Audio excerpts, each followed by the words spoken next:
the question was, how big a role does mindset play in your success fasting? And my guess is that mindset plays a huge role in everything you do, not just fasting. Fasting, certainly, but not just fasting. Henry Ford once said, whether you believe you can or you believe you can't, you're right. So if you're starting off with a negative mindset, how are you going to succeed? Right? Years ago, when I had a practitioner on staff, I could be gone. I'd be gone for a week or more sometimes on a lecture tour while we were open. And we used to be open all the time, but I had practitioners on staff. Now, without them, we're open, I'm here, we're closed, I may not be. So we were open. I went off to give some lectures. I came back a week or so later, and there was a client who should have been there for another 2 or 3 weeks that was gone. And I said to the practitioner, where'd he go? And the practitioner said, well, I told him that if he wanted to heal, he had to believe that healing was possible. And he said, that's too much responsibility for me. And he left. Okay? He wasn't willing to even look at his own beliefs. He was coming in believing he couldn't heal. That's pretty powerful. I mean, I truly believe that if you believe you're not going to heal, you're probably not going to heal. So I don't know if anyone here is dealing with this, but the first thing is to take a look at your current mindset. Right? Where are you? What's going on for you? What are you thinking? What are you telling yourself? What do you believe? Do you believe you're going to be this way for the rest of your life? Whatever it is that's going on. Okay, I always believe my body can heal and heal rapidly. That's my belief. And that's been my reality so far. Whenever I've had anything, sometimes it's been ridiculously fast, the healing. I mean, way faster than it should be, theoretically. So I think mindset is huge. It affects how we approach everything. Okay, and mindset is often a reflection of your underlying state of consciousness. So some people are walking around in a state of victim consciousness where the underlying belief is life isn't fair, there's never enough.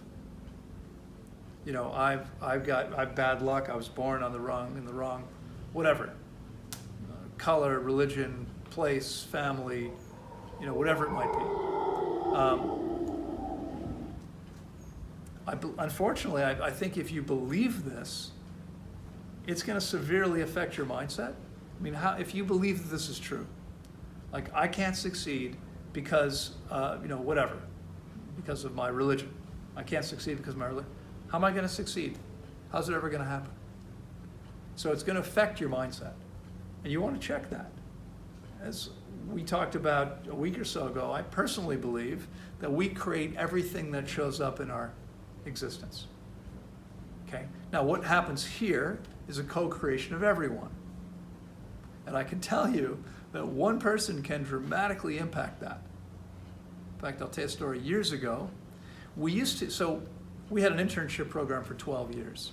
And at the beginning, we were in the US, we actually relied on those interns for critical tasks like cleaning guest rooms, because hiring full-time housekeepers wasn't really feasible in the US with the rates we charged. We just couldn't do it. And so we had a system where people would come and they would fast, and they would learn, and they would do some work as well. Not while fasting. It was separate periods. It was a 17-week program. So they would fast and refeed, 13 weeks of work and education. We moved to Central America. I thought, rather than constantly training people to do basic tasks that most of them didn't want to do, and they wanted to fast, and they didn't want to pay for it, and that's why they were there. Rather than that, I thought, why don't we just hire people who want to work, right, are happy to be here, like the ladies here, they're happy to do their jobs.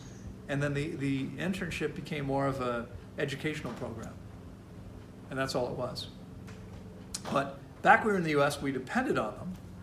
We had something come up, and at the last minute couldn't come. And we had an opening, and we kind of needed, we could get by with 3. We normally had 4, but it was easier if we had 4 people. And I got a call one day from a woman who said, I heard about your program, I'm interested in the internship. Do you have any space available now? And I said, well, yeah, actually we do. We just had an opening right now. And she came the next day. She lived in Washington, D.C. We were an hour and a half away. She came the next day, okay? This woman was around 5 feet tall. She was quite heavy. She was black, Muslim, lesbian. And I tell you these things only because she believed that the world was against her because she was obese, black, Muslim, and lesbian. Now, personally, I couldn't care about any of those things. I'm not going to discriminate against someone because of their size, because of their religion, because of their color, because of their sexual orientation. It doesn't make any difference to me. You do whatever you want, right? But she had a massive chip on her shoulder because of these beliefs. Huge. And it was interesting. She was super, super negative.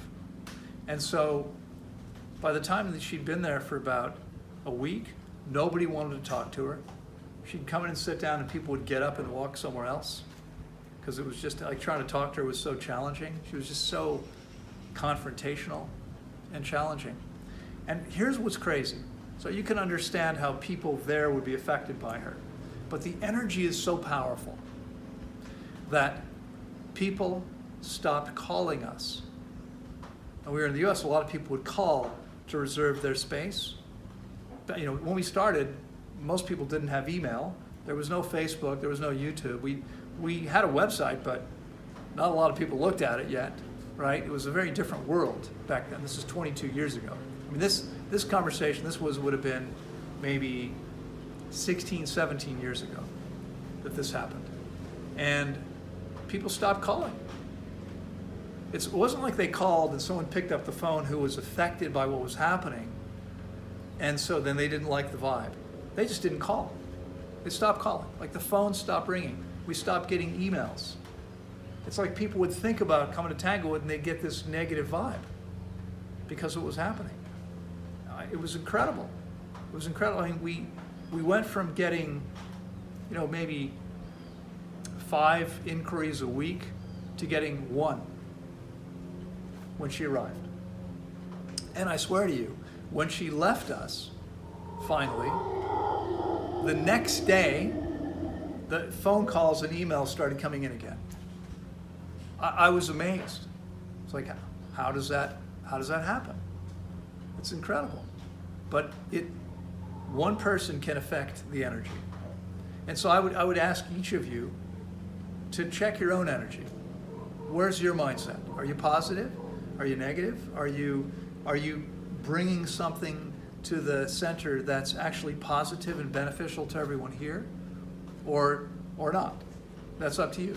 You get to choose, because you get to choose your mindset. If you don't choose, what's going to happen is you're going to wind up, the default is going to be based on your programming, your current consciousness. But you can become more conscious about it and choose consciously. Okay? I've invited you, I think, to every morning when you wake up, write down 3 things you're grateful for. Have anyone done that? Yeah? Incredibly powerful. Has it been beneficial to you? I mean, I find it's so powerful for people that are stuck, especially, right? To start your day with these positive ideas, right? Again, be grateful for all the gifts you have. I know some of you are very uncomfortable. Some of you are in pain, some of you are uncomfortable, some of you are bored. Boredom, by the way, I would suggest, is your ego screaming at you to distract yourself so you don't have to feel your emotions. If you give in to that and distract yourself, rather than simply sit with your emotions, you're going to leave with them still suppressed. And it's going to be hard to make excellent choices on an ongoing basis. So what you want to do instead is take your time with yourself to be willing to experience whatever's present for you. Okay? Keep in mind, I mean, we all started with a little bit of a handicap. We were handicapped, each one of us. Why? How? How did that happen? Well, as is often the case, the people that loved us the most screwed us up, right? Philip Larkin, an English poet, wrote back in the 60s a poem called This Be the Verse. And I hope no one's going to be offended by profanity, but Larkin said, "They f*** you up, your mom and dad. They may not mean to, but they do. They fill you with the faults they had and add some extra just for you. But they were f***ed up in their turn by old-style fools in hats and coats, who half the time were soppy stern and half at one another's throats. Man, hands on misery to man. It deepens like a coastal shelf. Get out as early as you can. And don't have any kids yourself." Okay, so I believe Larkin intended the conclusion to be humorous, but the premise is to be completely serious. This is what happens. Okay? Children of abusers are much more likely to become abusers. Children of alcoholics are much more likely to become alcoholics. We wind up becoming what's modeled for us. Whatever our parents are demonstrating for us, that's what we become. And I would suggest to you that each of us needed one thing that we didn't get as children. We only needed one thing. I mean, we needed to have some food, but if you grew up in a household where you had plenty to eat, you didn't need that. There are children who grow up to be perfectly healthy that barely have enough to survive, but they survive. That's okay. We know now that less is better, right? Less is more. So we didn't have to grow up in beautiful houses. We didn't have to grow up with new clothes. What was the one thing everybody needs as a child that most of us didn't get? Anyone? Unconditional love. We all got love, probably, sometimes. I got love. I brought home straight A's. Should probably motivate to bring home straight A's more often, but it was, I only felt that love when I was being who my parents wanted me to be. Okay, I didn't feel unconditional love when I wasn't being who they wanted me to be. And most of you didn't either. And I'll tell you why. Okay? Let me ask you a question. Rather than tell you, I'll ask you something. Did your parents give you $100 million? They didn't? Why not? Why didn't they give you that? Anybody? They didn't have it. That's right. And that's why they didn't give you unconditional love. Because they can't give you something they don't have. They never got it from their parents. Because they never got it from their parents. Because they never got it from their parents. And through most of human history, most people have spent most of their life simply, their family life, trying to simply keep a roof over the family's head. Enough food on the table. Most people. There have always been wealthy people. But that's how most people have lived their lives on the planet until now. Survival. You remember Maslow's hierarchy of needs? The very bottom, the base of that pyramid, is survival needs. If you're working on getting your survival needs met, you're not worrying about your social needs or any of the other levels above that. Okay? Most people have focused on survival needs. They don't have the ability to go beyond that. I'm the end of the baby boom generation. We were the first generation in history where most people had the luxury of contemplating their belly button, thinking about their stuff. And all of you who've come after, you had the same luxury. Most of you, right? We have that now, most people. But people didn't have that before. So you and I can figure out how to give ourselves unconditional love. To give it to ourselves. Anyone heard of inner bonding? Inner bonding is a technique that's designed exactly to do this. And it was invented by two women, two psychologists who were looking to help themselves. And they reasoned that if we get stuck in infancy, which is what happens to most people, sometime between the age of 1 and 4, most people get stuck. This is when they realize they were not unconditionally loved. And they get stuck at some level emotionally there, okay? And so what happens is, we're still walking around with that 2 or 3 or 4-year-old version of ourselves somewhere deep inside. And what that little child needs is to be constantly reminded that he or she is unconditionally loved. And so inner bonding says you can simply imagine it. For some people, it's easier if you're talking to something. So some people will get a teddy bear or something that represents that young you, and you talk to that bear every day for just a few minutes, and you tell it that you love it unconditionally, that no matter what happens, you'll always be there, you'll always love it. Okay? And you do your best to convince that part of yourself that you're unconditionally loved. So one of the women who founded this, the co-founders of this method, is someone I know. She's an amazing psychologist in Evergreen, Colorado. In fact, I'll be in Colorado this summer. I'm hoping to get a chance to meet her in person because we've only known each other through Skype and online over 15 years now. Her name is Dr. Margaret Paul.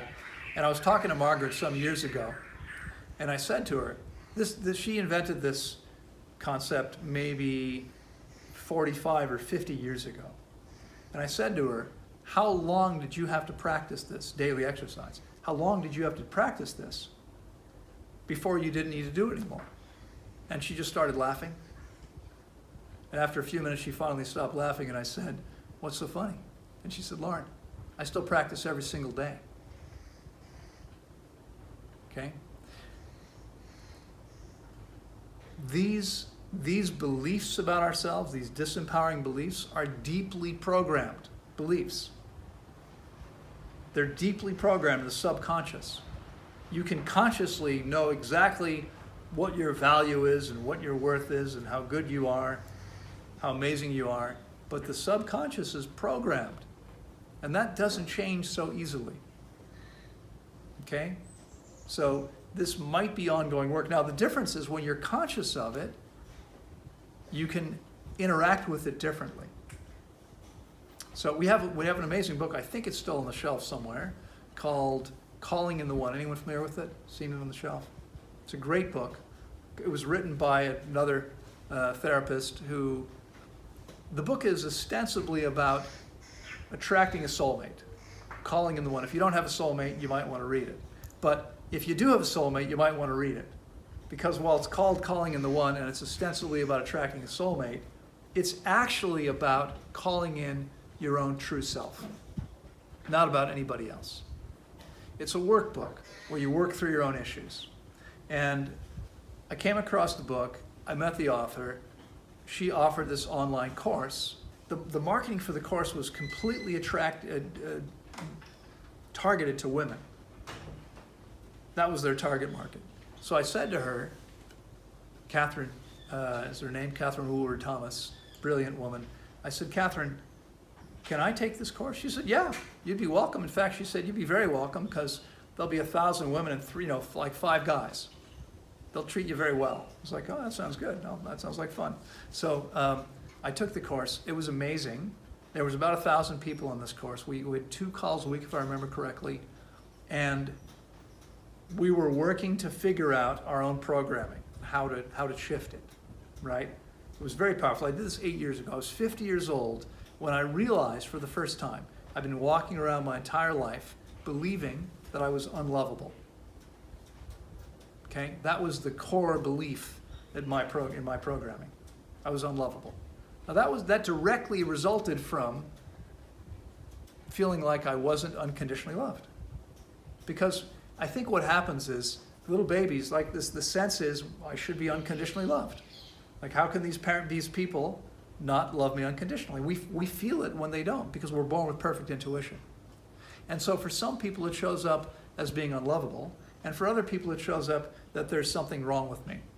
They're all closely related. I don't belong here. There's something wrong with me. I can't, I'm not capable of love.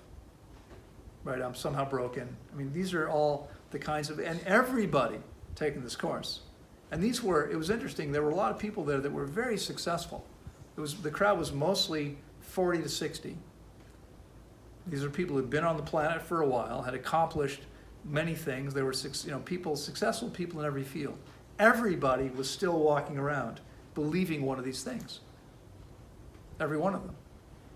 No one said, no, not me. I mean, maybe there was 1 or 2 that were thinking that, but no one spoke up. Everyone that spoke up said, yep, right? Some of us, I mean, they gave us a list. Here's the most common beliefs. Do any of these resonate? I said, can I choose all of them? They said, well, yeah, I mean, most of us feel all of them, but there's usually one at the core. You got to figure out which one is the base, is underneath all the other ones. Most of us are walking around believing something like this, okay? And this, has anybody here ever had their feelings hurt? Yeah, it's happened to you? Really? I thought it was just me.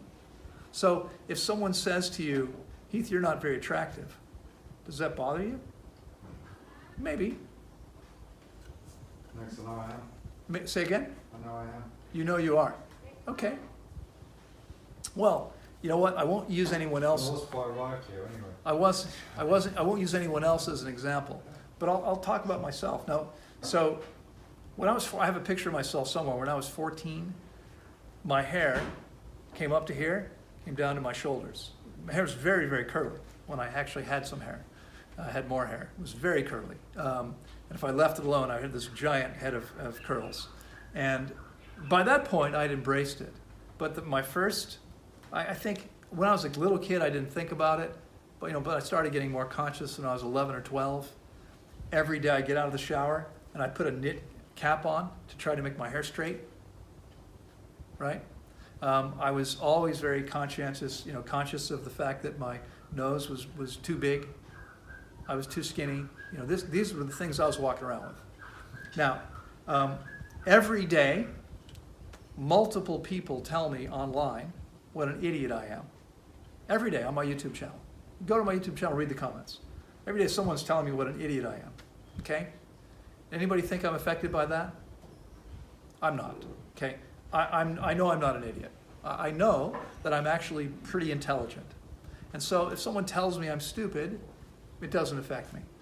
But I'm still not that confident about my appearance.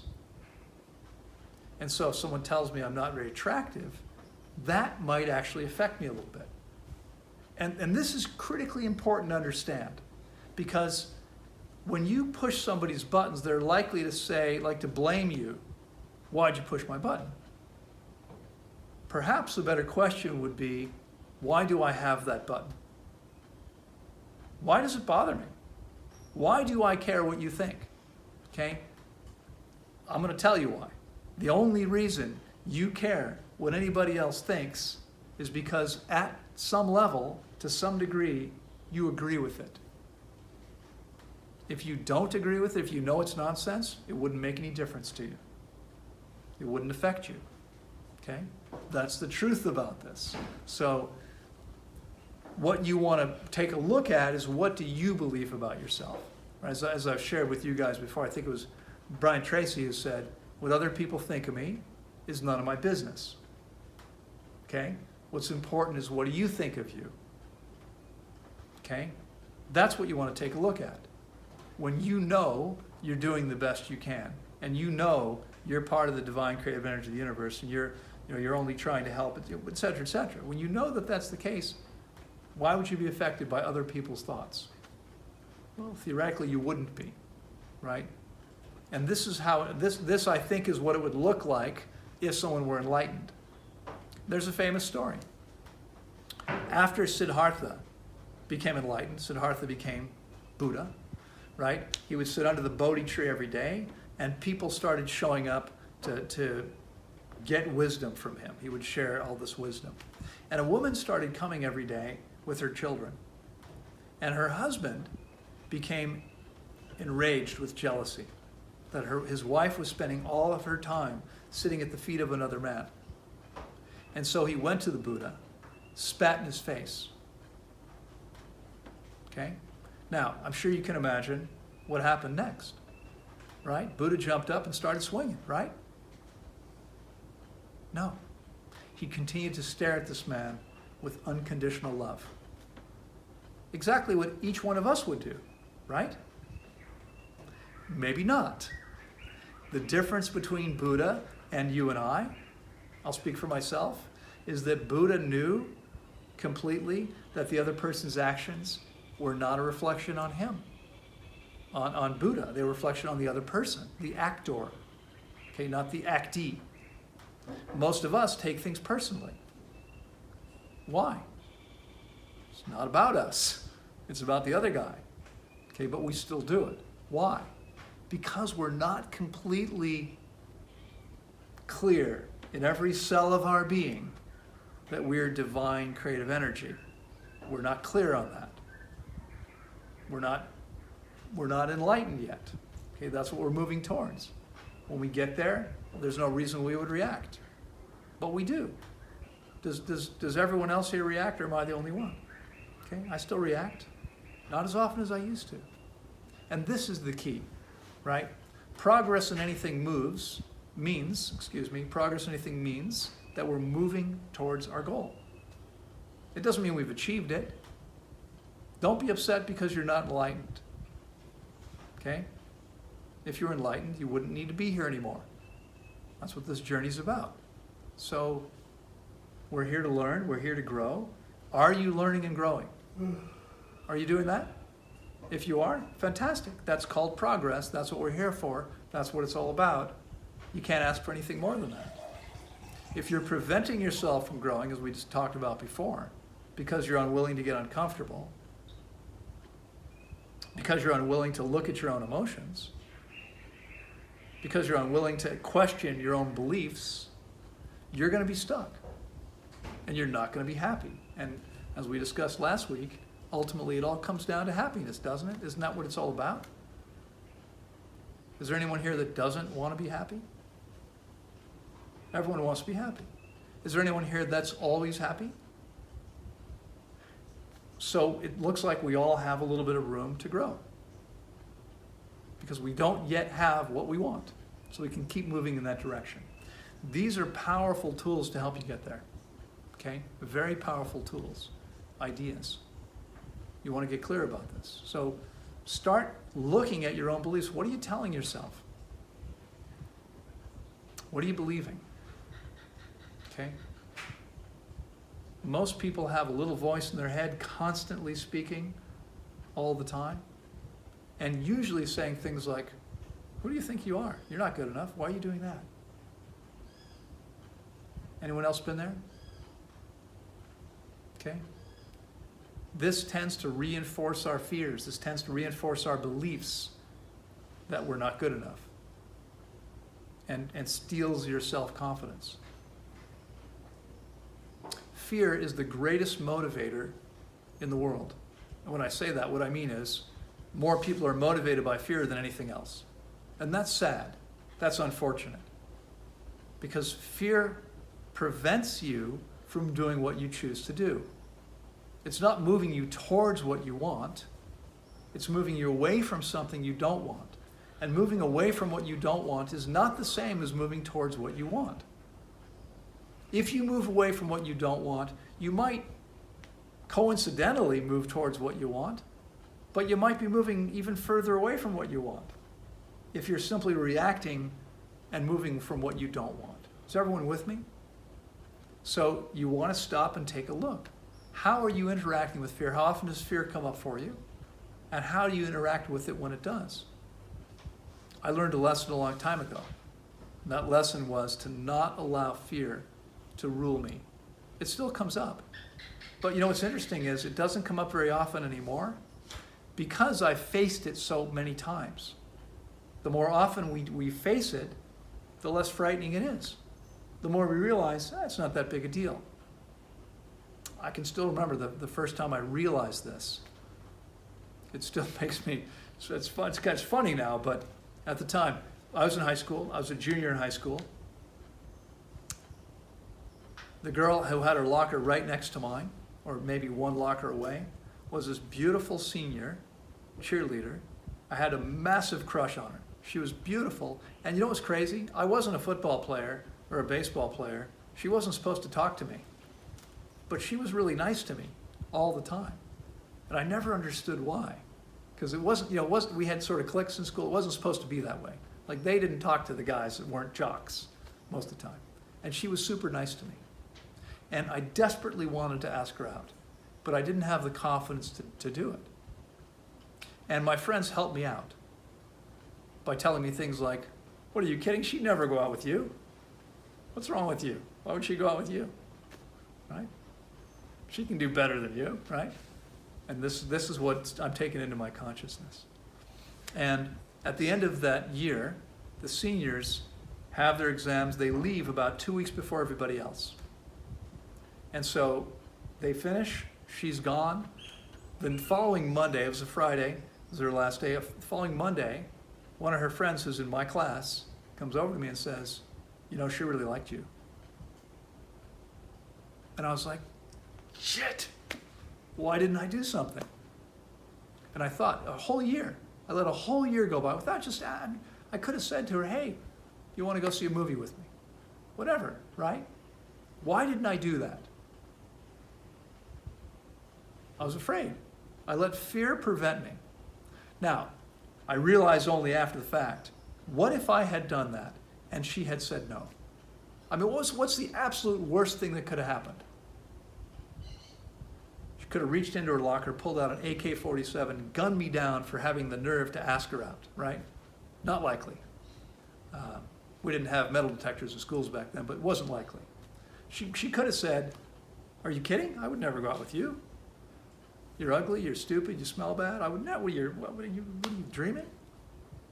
Not likely either, right? But even if that had happened, you think I would have recovered? Actually, it would have been easier if she'd done that than if she had been really nice about it, right? Because I would have thought, what a bitch, and forgotten about her. Would have been easier that way. Okay, but the worst thing is she would have said no. Big deal. So what? And I allowed the fear of hearing no to stop me from something I really wanted back then. But here's the sad thing. That's not that big a deal. Here's the sad thing. A lot of people aren't even close to living the life they really want to live because they let fear stop them. Don't do that. Don't ever do that. What I do now when fear comes up is I ask myself a simple question. What's the worst thing that can happen if I act anyway? What's the worst thing that could happen? Okay? You know how often the answer is I'll probably die? Not very often. Well, that happens sometimes. Sometimes fear can be your ally. Right? I once had 2 roommates, both named John. One was the first, what do they call him? Had someone on the national U.S. Olympic kayak team gotten sick or injured, he would have been the guy who replaced him. He just missed being on the team, right? He was their first replacement. And about 10, 15 minutes from my house, these guys both rented rooms from me, lived in my house. About 10, 15 minutes away was Great Falls on the Potomac River, pretty big waterfall. And kayakers would paddle over the falls, okay? Seemed crazy, but they would do it. There were signs, you know, danger, be careful, all this stuff. And these guys would usually go there with 2 or 3 other guys. Right? There are other people around if something happens. John, who was this amazing paddler, would go there by himself at night in the winter when it's 30 degrees and paddle over the falls.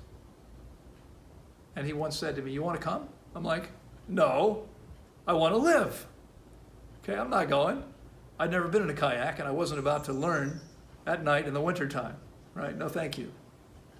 The other John was an experienced rock climber, and he would climb the sides of the office buildings in our town with no equipment. Now the brick buildings and have little grooves. He would climb up the side of the building at night, and he would say, you want to come? And I would say, no, I like my body in one piece, thank you. I'll stay here, have a good time, okay? Where should I send the ambulance, right? He never had a problem, but I probably would have, because I wasn't an experienced climber, okay? Sometimes fear can be your ally, but not that often, okay? Most of the time, we let fear stop us from doing what I had done, simply approaching somebody, saying something we want to say, right? Fear of rejection is a big one, but people are afraid of failure, afraid of success, afraid of almost everything, many people. Now, by the way, if you're afraid of failure, I got some good news for you. You never, ever have to fail. Ever. Just don't try. Don't ever do anything you're not completely comfortable doing, and you won't fail. And you won't grow, and you won't really live. And about 15 minutes after you're gone, only your immediate family is going to remember who you were. Okay? And the sad thing is, I truly believe that every single one of us has genius. Can create an amazing life. Everyone. And yet most people never do, because they let fear stop them from doing what it is they're really passionate about, if they've even figured that out yet. Okay?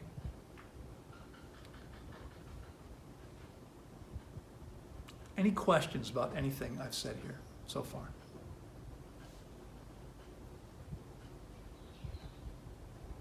Is anybody finding this useful? Yeah?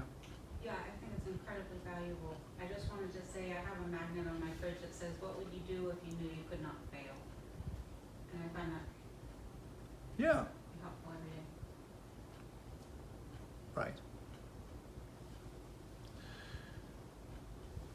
Right. Why not do it even though you know you might fail? Because so what? In fact, the problem is that we define ourselves based on what happens. And so if someone fails, they think they're a failure. Thomas Edison, credited with the invention of the incandescent light bulb. Now, incandescent light bulbs use a tungsten filament. And he tried 10,000 different filaments before trying tungsten, before getting that exact whatever dimensions and whatever it was that made it work. And a reporter said to him, "Mr. Edison, how did it feel to fail 10,000 times?" And he said, "I didn't fail 10,000 times. I learned 10,000 things that didn't work." It's all mindset. It's all about mindset. Okay? How do you frame it? From what direction are you looking at something? That's all it is. That's all it comes down to. If you fail, if what you call failure, I would say, did you learn something from it? Did you grow as a result of it? Did it help you in some way? Because if it did, maybe it wasn't failure, right? As I think I've shared before, what if every single thing that's happened needed to happen to get you to this point? Maybe each of those failures were actually necessary steps for you. Okay? Is that not a valid way to look at it? You get to choose how you look at everything. It's completely up to you. Why not look at everything in a way that's empowering to yourself instead of a way that's disempowering? You get to choose. Questions? There is no such thing as failures. There's a learning process. Well, failure exists when someone thinks they failed. Right? You're absolutely right. I mean, there's nothing out there that says this is failure. But when someone says I failed, that's their belief. That's why I said look at your beliefs. What are you telling yourself? If Edison thought I failed again, how many times do you think he might have said that to himself and said, well, screw this. This is never going to work. Look at sales. I was a sales trainer many years ago. Okay, look at sales. The average, so 80-20 rule. 20% of the salespeople are responsible for 80% of the results. Okay, why is that?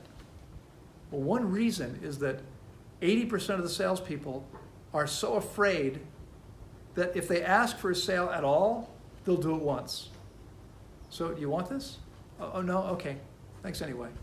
Sorry to waste your time. Right? The top salespeople, and this is, everyone's selling all the time. You're selling yourself. No matter what you do, sales is just helping people make better decisions. That's what a salesman does, a good one.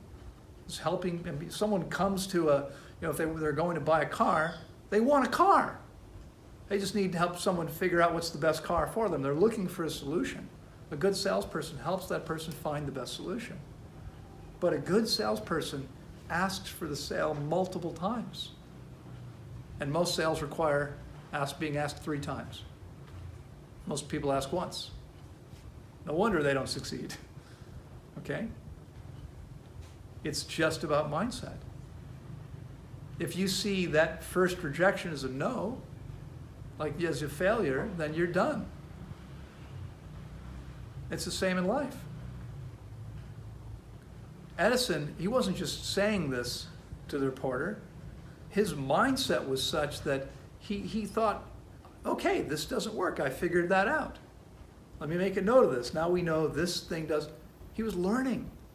That's what this is about. He was always learning. Okay?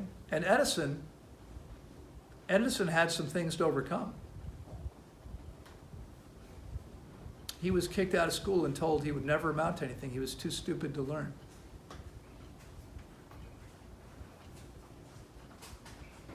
Okay? Not that stupid, really.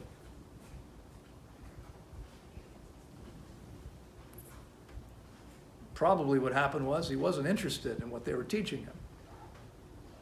When he realized what he was passionate about, there was nothing stopping him. And there's nothing stopping you from creating the life that you dream about living, except your beliefs about your inability to create it, or your unworthiness to deserve it. That's it. They're beliefs and they're not true. And you can change them if you're willing to be conscious enough. But you have to question your own beliefs and ideas. You have to be willing to do that. I slept all night on a big white ship. Seagulls were dancing all around. I woke up with a sunrise on the sea. Such a precious gift to me. The salty breeze